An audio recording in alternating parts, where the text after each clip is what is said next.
All right, guys, today we have the most anticipated unboxing of the entire year, a bunch of budget cubes.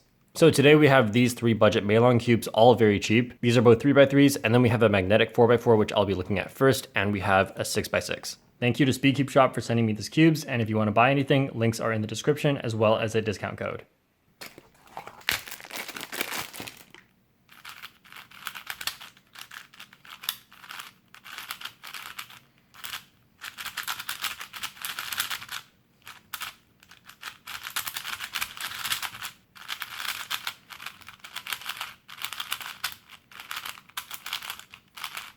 Okay, after first turns, I'm definitely not impressed, although it may need setting up. I did feel on the inside there is definitely lube there, but the tensions may not be right. All right, this sort of strange lockup keeps happening, and I don't know if this is the contact point or maybe... No, it's gotta be this, right? Yeah, if I just do this, it can corner cut somewhat. Like, it's not very far, but then as soon as more layers are misaligned or I'm pushing at a slightly different angle, then I don't know if I can reproduce it, but there, like, that should not happen. So far this suffers from the same problem as like every budget 4x4, which is it can't really reverse corner cut. Well, okay, so this one can. I made a review of some of the other ones in the past and they all just couldn't at all. So just from testing corner cutting, it's like reasonable for a budget cube, but it doesn't really work when I'm turning fast. Like it just has weird catches all the time. Yeah, this is actually happening way too much. Here's the Shengshou Mr. M 4x4. It's a little bit bigger, but you can't really be picky around this price. So it's about the same price, and I actually think that this one is better. So as for first impressions, I have barely used either of these. I think the Mr. M is better. And if you're looking for a budget cube, you probably aren't great at setting these up yourself yet. So how they perform out of the box is pretty important. And I think the Mr. M is basically the same thing, except it turns more easily. I don't have to put in as much effort, which means that I can put more effort into turning carefully. And I always say this, but I'll show it this time. I think no budget 4x4 is actually good. Like, you could get good times on either of these, but you're not going to do anywhere near your best. So here is the Wuchui. It's non-magnetic, and it is the cheapest 4x4 that is good. So for 4x4s, I don't think just throwing magnets in makes it that good. For 3x3, the budget 3x3s are already very good, so magnets do make them at least able to compete with some of the better cubes. For 4x4, it's simply about the design. The budget cubes have not caught up yet, and this is the Wuchui, which is pretty good for corner cutting here. As you can see, it's a lot better. It's just a well-designed cube, and the magnets are not going to help you that much anyway. And I can turn way more confidently on this one because it's just a way better designed cube. Next, we have the Qifan X 6x6, and I think the Yushin Little Magic 6x6 is the best budget one right now, so let's see how this one is. Okay, a lot of Qi's budget cubes have this interesting blue here. I'm not sure why they do that.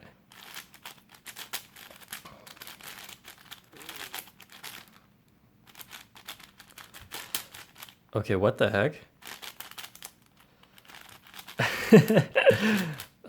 Feel like I've just been shot back like 5 years. This is really weird to turn. And here's the little magic 6x6.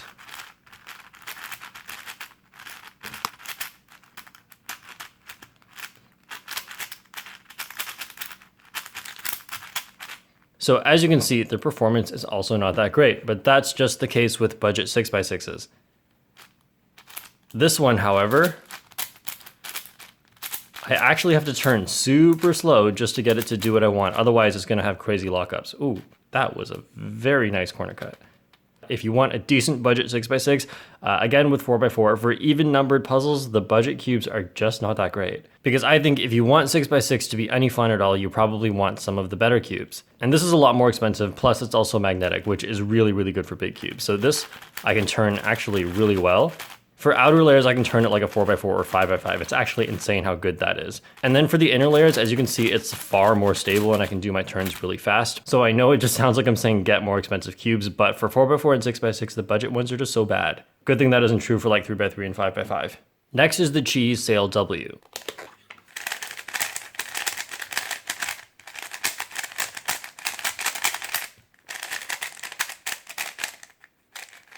I assume this is a new version of the Qi Sail, which was a decently popular cube in the sense that, I don't know why, but for some reason it was used as the base cubes for a lot of things. For example, the Love Cube, which I got a 10-second solve on, and also the Qi Big Sail, which was the 6cm cube. So this definitely has a lot of qualities of the Qi Sail, where it's also super stable, but the corner cutting is not that great. I imagine I could probably get pretty decent times on this, but it wouldn't be turning at my best. It would definitely be a more careful style of turning. Okay, and look at this. So when you check the tensions of the sides, you should pull apart at the edges, which I talk about in my lube tutorial. But if you pull apart at the edges here, wow, the left side is way looser than the right side. All right, so this is an okay cube, but obviously there are better ones at this price. Before I mention those, I just want to check out the other budget 3x3s and see if those ones are really good. So here we have the Yushin Black Kirin V2. Yushin has so many budget 3x3s, it's hard to keep track of. Wow, okay, so like the Yushin Kylan, it actually comes with tiled pieces instead of stickers. And yeah, there's a Yushin Kylan V2, which is really good, and this is the Yushin Black Kirin V2. Okay, let's test this. It feels just like the Rubik Speed Cube, except good.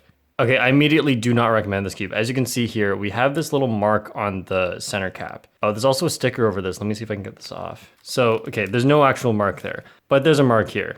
Clearly, it is not a pencil mark as I am unable to erase it. We also have a mark on the blue side and the yellow side. I have no idea what's up with this quality control here. The box has no openings on any side, unlike some which display part of the cube by having a hole in the box. So obviously, since it also happened to multiple sides, this didn't happen after the cube was put in the box. It happened before. This probably happened at the factory. So it kind of annoys me that some of these budget cubes just come with low quality. And Speedcube Shop is selling these, but it wouldn't make sense to look through like so many orders every single day just to check if any of these cubes have any problems. So I can imagine someone buying this and blaming Speedcube Shop for the problem, which is not the case. And to top it all off, these are tiles, which means you can't change them. It's not like with stickers where you just peel off the sticker and put a new one on. You'd need a brand new piece. So this cube felt okay at first. It may actually be good, I'm not sure, but I don't want to keep testing it because I don't want to end up recommending this and then this happens. Because if it happened on this many pieces on one cube, I don't even know what could have caused this, but I don't think that this is going to have good quality. So next onto the MeiLong set, which is also very cheap. We have $4, $7,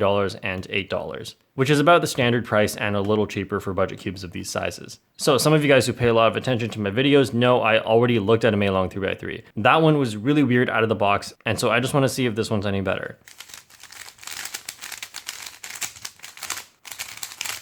So yeah, this one's also really tight and there is absolutely no lube in there. Now, unlike last time where I totally dismissed this cube, this time I actually want to do something with it and see if it can be good, because I have heard good things about this. All right, so I've added some weight 3 lube to it because that was the lube that was closest to me at the time. So in my lube tutorial, I talk about how to lube it. It doesn't really matter which weight you use, but it has gotten better. Definitely feels less flimsy because there's less friction for the pieces to like get stuck on.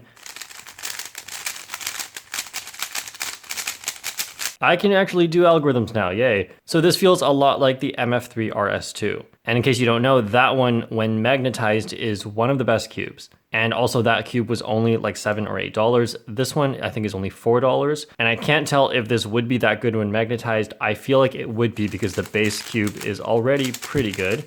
Like the MF3 RS2, it is not a super fast cube, at least not that I feel right now. And the pieces feel like they like to stay really close to the core, so it is pretty stable. I didn't really tension this, but let's take a quick look at corner cutting. Actually good, so it does over 45 degrees, wow. And the reverse corner cutting, quite good. You know, this is pretty much just like the MF3 RS2, which also had really great corner cutting.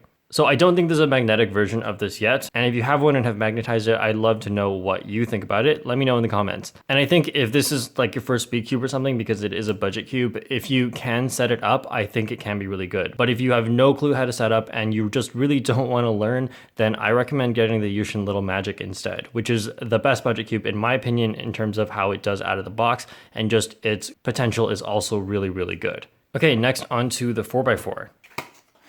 So one nice thing I noticed throughout this whole unboxing is I think I only had to open one plastic wrap so far, which is pretty nice because there has always been way too much packaging with cubing, and that's bad for obvious reasons. Okay, anyway, let's get into this cube.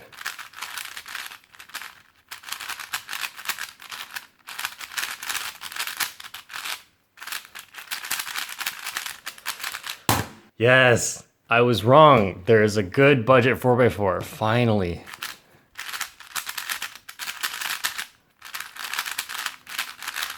I don't know why, but I totally wasn't expecting that. And it's a testament to the fact that magnets do not make the biggest difference in 4x4 because the Mr. M 4x4 and the Yusu 4x4 are both also budget cubes with magnets in them, and they're both not that great. So still, this is nowhere as close to as good as the Wuchuei is, but now I actually have a budget 4x4 to recommend. So in case I haven't said it enough, if you want a budget 4x4, get the MeiLong 4x4.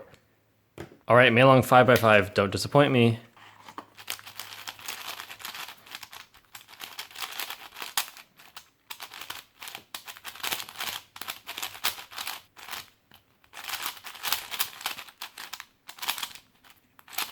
So this cube is really fast, and I like that about it, especially because it's a big cube.